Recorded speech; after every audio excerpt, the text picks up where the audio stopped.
Hey, how are we, GameLeapers? This is Coach JIZZ, and in today's upload, we're going to be revealing our predictions for the 12.10 patch in terms of the tier list for each role. And there are going to be some big shifts in terms of the tiers, so where champions end up compared to the current 12.9 patch, because the meta, to be honest, is going to definitely change, and there are going to be some standout champions, maybe even some new ones, so I'd highly recommend staying around for the whole video to know exactly what the changes in the tier list are. So your nutsack, just like your game on League of Legends, it needs tending to. That's why GameLeap have teamed up once again with male grooming global giants Manscaped, and I was like, you see that adds a lot, but do I really need to invest in shaving my hairy bits? Yes, because the Performance Package 4.0 and the products in the package, they make you feel so good and confident. So the products that have been helping me print free LP this season, we have the star of the show, the lawnmower trimmer, and this bad boy right here is going to help you keep your bush in good shape, and thanks to its skin safe technology, it's going to greatly reduce the chances of you getting little cuts and nicks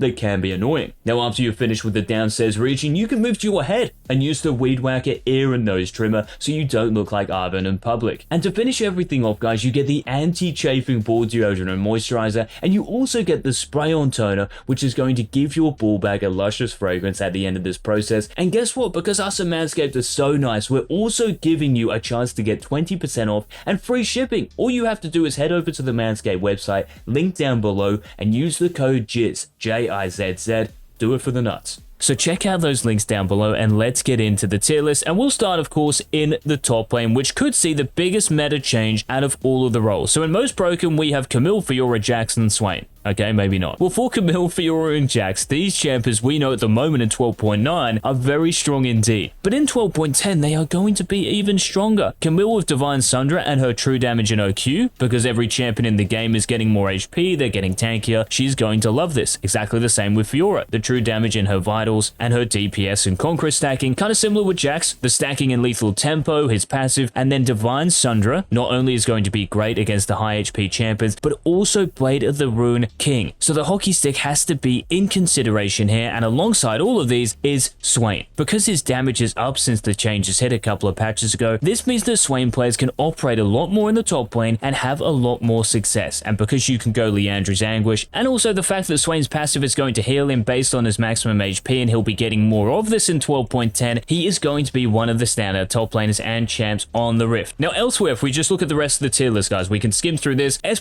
tier, so these champions are either tanks or they're going to love playing against tanks. So Aatrox loves playing against tanks. Cho'Gath is a tank. Dr. Mundo's a tank. Garen loves playing against tanks. Same with Gwen, Anar, Alawi, Kayle, Mordekaiser. Then we have Nasus and Olaf, who does very well against all of the champions in these tiers. And then we have Ornn, Poppy, and Riven. And I know some of you might be thinking, how is Riven not in Most Broken? Well, she very well could be, but we have to put 4 champions in there. And I think Camille, Fiora, Jax, and Swain will just be the cream of the crop. Now, elsewhere, we can see that some champions have dipped down a little bit. So Akali is all the way down in C tier. Same with Aurelia, Jayce, Cannon, Renekton, Rumble, Yone, Yasuo. Now, the key with all of these champions is that they rely on burst damage and really operate when the enemy champions or team composition are pretty squishy. Now, don't get me wrong, champions like Akali, Aurelia, Jayce, Yone, Yasuo, they can run Conqueror. And Conqueror, I think, in 12.10 is going to have a huge impact on the game because of the stacking. Because you'll be tankier, you can get to the max stacks and become a real force. But that goes for every other champion on this list. And with the Aurelia Q-Nurse, where she'll be healing less, all of these champions in C tier just perform a lot better when the meta is squishy and high damage. And of course, in the assassin tier at the bottom, which is the worst tier in the tier list, we have Ryze. Sorry to all you Ryze mans for your continued pain in 12.10. Now let's head to the mid lane, guys, and talk about 12.10 mid champs. So in the Most Broken, you're going to see a theme here with all the tier lists. We have Azir, who loves scaling, who loves the late game, and next patch is probably going to run Conqueror exclusively because there are some builds out there with Electrocute, maybe Lethal Tempo. Conqueror is going to be the go-to because you'll be able to get to the stacking a lot easier. I know Azir, his shield might be getting nerfed and he's not the most amazing solo queue champion, but he's actually doing very well at the moment for a champion who has high skill ceiling, especially in high reloads where people have really mastered the champion. And let me just say this, in 12.10 pro play, I think we're going to see Azir a heck of a lot because of the changes. Then we have Kassadin, another late game weapon, same with Kayle, and of course Veigar. I don't really think there could be much debate here. Now in S tier we have Akshan because he does very well against all of these these scaling mages, we have Cassiopeia, Galio, Lux, Malzahar, Silas, Victor, Vladimir, and Yasuo, of course, who love playing against these immobile mages, and most of the time this is going to mean they're going to scale for free, which will be very scary in 12.10. Now, a couple of other big jumps in this tier list, we can see that Corki has made his way all the way up to S tier, and I mentioned in yesterday's video that Corki is one of the deadliest scalers on the Rift. If you let him get to 2 to 3 items, his package is not only going to one-shot your backline, but also his DPS and kind of burst damage, I guess. DPS in terms of him having rockets, and burst damage based on how much damage the rockets deal. And just like I mentioned for the top lane champions, any champion with burst. So we're talking about all the assassins in the mid lane who love lethality. Champions like Zed, champions like Talon, Kiana, Pantheon, these have actually all dropped. You can see that there's none of these in S plus or S tier, and this is because champions are just going to get tankier and they're going to be so much harder to kill. These champions as well, their scaling might be okay, but they get outscaled by pretty much everything above them in this tier list. So I'd love to know what you guys think about the mid and top lane tier list so far, and with that, let's head into the jungle role. So exactly the same for jungle, guys. We can see that in broken tier, the most broken, we have Kayn, Master Yi, Rammus, and Zac. These champions love to scale, and for Kayn, I'm specifically talking about Red Kayn, the Rast version, because Red Kayn with Conqueror, your innate healing, with Gore, Drink of Death Stance, more Mortius, all of the bruiser items since 12.3 because they've been improved for Red Kayn, it's going to be an insane patch, just like it's going to be insane for Master Yi, who will be harder to kill, and therefore he'll be able to deal more DPS. We also have Rammus, who's an excellent scaler, and he will really love the HP buffs, the armor buffs, and the MR buffs, just like Zac. And the best thing about those two champions, Rammus and Zac, is that even if you don't have the best early game, you scale so well. You're still Rammus at the end of the day, and you're still Zac. So it doesn't matter if you're 0-3, 0-5, or even 5-0, you will still have a big impact on a game. Now, similar to these two champions, we have a Mumu in S plus tier, and we can see that S plus tier now, guys, is kind of filled with champions who like to scale in the jungle. So we have Mordekaiser, Poppy, Sejuani, Shyvana, Trundle, Udyr, Vi, and Wukong. So a few full clearers and a few champions who might build Divine Sundra, or who might just love to scale into the late game. So if those are the winners of the 12.10 jungle, who are the real losers here? Well, apart from Ryze, the first one in C tier we have is Elise. She is a bursty champion, and because champions are going to be harder to burst down next patch, she has to be here. Now we also have Olaf, and Olaf is really here because I want you guys to play him in the top lane rather than in the jungle. Now Kiana is a burst champion, less kills. Same with Talia, same with Talon, and same with Zed. Now, we've got two more roles to talk about here, guys, and why don't we start with the AD carry position? And I think AD carries in 12.10, well, you guys can let me know what you think. I don't think this role is going to be the worst in the game anymore to actually main. I think it's going to be a lot easier to play and actually survive and play the game rather than just getting one shot for one simple misstep. So in most broken, we have Ezreal, Lucian, and Vayne. Now, Lucian and Vayne, these two aren't changing. But just remember for Vayne, the scaling you already have, the true damage in your silver bolts, the damage you have with Kraken Slayer, your level 6, such a high DPS champion, and I think she's going to be the most broken champ in the entire game. And as for Ezreal, the reason Ez is here is because he scales so well. The early laning phase might not be the most amazing thing in the world, but once you get to 2 to 3 items, not only are you very hard to kill, unlike some of these champions, you also deal a lot of damage and you're very annoying to play against. And I think a bit like Azir in the mid lane, in pro play in 12.10, Ezreal will be very high priority. Now in S plus tier, because you're going to see more of the late game in more of your games, these champions are just all of those scalers who have that early game buff because of the HP buffs and because of the armor per level buffs. So Kai'Sa, Tristana, Twitch, even Yasuo is here because bot lane is just going to be more of a free lane. And keeping this in mind, this is why we're going to go to the C tier, and we actually see champions who don't scale really that well and probably give the champions I just mentioned like Kai'Sa, Vayne, Lucian, Ezreal, Tristana, Twitch, free lanes. So we're talking Caitlyn, who's had her power greatly reduced because of the nerfs, and she won't scale nearly anywhere near as good as the other champions. Exactly the same with Jhin. He gives champions like Kai'Sa, champions like Vayne, champions like Lucian, just a free lane to scale into, and they will outscale him. Now Varus is here because, well, it's Varus, and Zyra is here because of the lethality nerfs. These have stuck, and if you go lethality, well, that's going to be worse because champions are tankier, and if you do decide to go Gale Force with attack speed and crit, well, you just don't compare to the other champions on this countdown. And also a nice cheeky shout out to Aphelios, who has made his way out of C tier for the first time in God knows how long, because it's going to be more about the mid to late game, and this champion is unreal at that stage of a game. And of course, the last role tier list is the support tier list, and we're going to continue this late game theme, guys, because you can see in the most broken tier we have Nami, Sona, Soraka, Senna, and these champions are already doing very well. In 12.10 they're going to be even better, because keeping your AD carry alive, that's what these champions are about. So if you think about hard engages, maybe like Nautilus, Rel, Leona, these will still be good, don't get me wrong, but the AD carry is going to be more important next patch. If we think of champions like Vayne, like Lucian, like Ezreal, how annoying is it going to be playing against an Ezreal with a Yuumi on his head, or a Vayne with a Yuumi, or a Vayne with a Soraka, Sona, Lulu sitting next to her? It's going to be so hard to kill these champions because damage will be down across the board. And staying with these ideas, we can see that Tahm Kench and Zilean as a result have moved their way up all the way to S+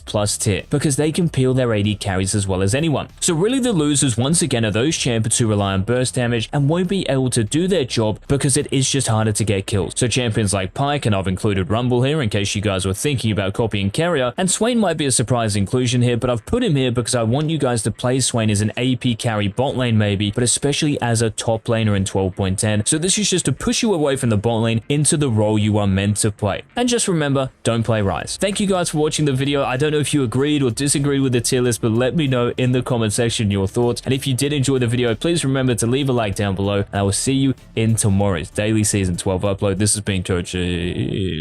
Peace.